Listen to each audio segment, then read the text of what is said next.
Hello friends, আমি তমালি। আমার বাগান আপনাদের সবাইকে অনেক স্বাগত জানাই।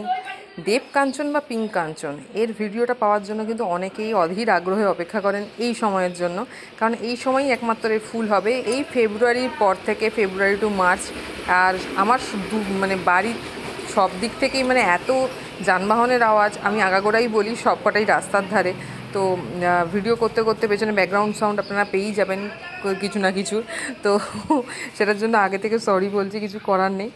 তো দেব কাঞ্চন কিন্তু আমার কাছে যেটা আছে, আমার শ্বশুরবাড়িতে যেটা আছে, সেটা মাটিতে বসানো আছে, মানে গ্রাউন্ডে বসানো আছে। তো সেটা বিশাল আকার হয়েছে, সেটা আপনারা দেখেইছেন, আমি শর্ট ভিডিওতে দিয়েছিলাম। কিন্তু এই গাছটা অনেকেই বলবেন, দিদি আপনার তো জায়গা আছে তাই মাটিতে করেছেন, আমাদের তো জায়গা নেই, আমাদের টবে করলে কি হবে না? কেন হবে না? এই গাছটা যতগুলো ফুল দেখছিলাম, যতগুলো ফুল ফুটে আছে এখানে টোটাল সবটা কিন্তু টবে আছে। মানে টব মানে মাটির টব নয়, এক সময় ছিল মাটির টব। মাটির টবে একটা ছোট্ট গাছ আছে, আমি দেখাচ্ছি। এই দেখুন, এটাতেও কিন্তু কুঁড়ি চলে এসছে। এই দেখুন, ছোট্ট টব, তাতে দেখুন কুঁড়ি চলে এসছে। তো আপনাদের অনেকেরই প্রশ্ন থাকে যে কত বছরের মধ্যে ফুল পাবো। তো আমি মোটামুটি আপনাদের 1 বছর বললাম, কারণ এটা আমার নতুন গাছ। ডাল দেখেই বুঝতে পারছেন, আমি আগের বছরে মাকে দিয়েছি আর এই বছরে কুঁড়ি চলে এসছে। তো খুব একটা বেশি যে বিশাল বেড়েছে আমি বলবো না, একটু ধীরে ধীরে বাড়ে। বাড়ন্ত দেখে আপনারা কখনো ভয় পাবেন না যে বাড়ছে না কেন, কিন্তু কুঁড়ি আপনার আসবে। যখন কুঁড়ি আসবে তখন কিন্তু আপনার কিন্তু গাছ পাতা ঝরিয়ে দেবে, পুরো পাতা ঝরিয়ে ন্যাড়া হয়ে যাবে, শুধু ফুল থাকবে, মানে এরকম শুধু মুখিগুলো থাকবে, ফুলগুলো হবে। তারপর আবার কচি কচি পাতা যখন শুরু হয়ে যাবে তখন কিন্তু আর ফুল হবে না। তো যখন ফুল আসে তখন পাতা থাকে না, যখন পাতা থাকে তখন ফুল থাকে না। তো যার গাছে পাতা প্রচুর হচ্ছে তার কাছে ফুল আসবে না। আর এই সময়টা করে আসবেই, আপনি 1 বছর ধরে রাখুন, 1 বছরের মধ্যে আপনার ফুল চলে আসবে। তো কিচ্ছু খাবার নেই। দেখুন, ওই সেম গামলায় মা কুমড়োর বীজ ফেলে দিয়েছে মনে হয়, সেখান থেকে কুমড়ো গাছও হচ্ছে। আর এই আমার পুরনো গাছ, এটা মোটামুটি নয় নয় করে হলো, তাও 3 বছর হয়ে গেল। এটা 3 বছরের গাছ। আমি 2 বছর ধরে তো দেখাচ্ছি, আগের বছরও ভিডিও দেখিয়েছি, সেম গাছটাই দেখিয়েছি। টবে দেখিয়েছিলাম হয়তো, এখন এটা মা চেঞ্জ করে জলের ড্রামে দিয়েছে, কারণ আস্তে আস্তে বড়ো হচ্ছে তো পট দেওয়া, এরপর আর কোনো পট দেওয়ার জায়গা নেই, কারণ এটাই হলো হায়েস্ট সাইজ। এরপরে আর কোনো সাইজ নেই, এটাই লাস্ট। এরপরে আর কোনো এর থেকে বড়ো সাইজের আর কিছু দেওয়া যাবে না।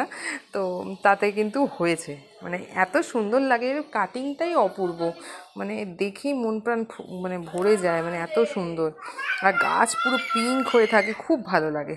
দেখুন এই কাটিং এত অপূর্ব দেখতে, মানে দারুণ। একটা দুটো যদি আপনার টবে ফোটে তাতেও মনে হবে যে হ্যাঁ, আপনার বসানোটা সার্থক হয়েছে। যে বছর বসাবেন তার পরের বছরেই ফুল পাবেন। এখন তো আমি তাই দেখছি, মানে যে বছর বসাচ্ছি তার পরের বছরই ফুল পাচ্ছি। তো খুব সুন্দর। আর পুজো করতে পারেন, অনেকে জিজ্ঞেস করেন যে পুজো করা যায় কি না এই ফুলে। অবশ্যই পুজো করা যায়। আর এই সময়টা করেই ফুটবে, এইটা ভাববেন না যে সারা বছর ফুটবে। তো একমাত্র এই মার্চ এপ্রিলের শুরু অবধি থাকবে, তারপরে সব সিড হয়ে যাবে। সিড শুকোতে শুকোতে আপনার মে অবধি সময় লাগবে, তারপর আর কিন্তু হবে না, আবার পরের বছর হবে। তো জাস্ট একটা ছোট্ট ভিডিও দিলাম। স্প্রে হিসাবে একটুখানি কাকা স্প্রে করলে খুব ভালো হয়। আমার মা তো কিছু স্প্রে করবে না, কেন কোনো কেমিক্যাল কিছু স্প্রে করতে দেবে না। তো মাঝে মাঝে পোকা, মিলিবাগ এগুলো লাগতেই পারে।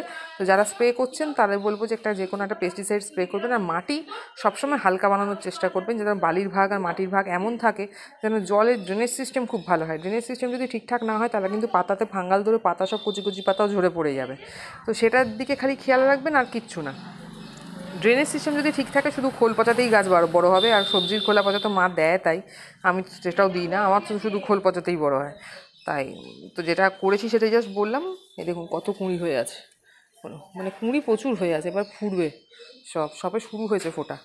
তো জাস্ট এইটুকুই। আর দেখে বলবেন কীরকম লাগলো। ভালো লাগলে অবশ্যই লাইক করবেন। কিছু জানার ইচ্ছে তাহলে অবশ্যই নিচে কমেন্ট বক্সে জানান। যেটুকু জানি, যেটুকু অল্প অল্প করে নিজে করছি, সেটুকু বলে হেল্প করার অবশ্যই চেষ্টা করবো। আগামীকাল আবার দেখাবো অন্য কোনো গাছের ভিডিও নিয়ে।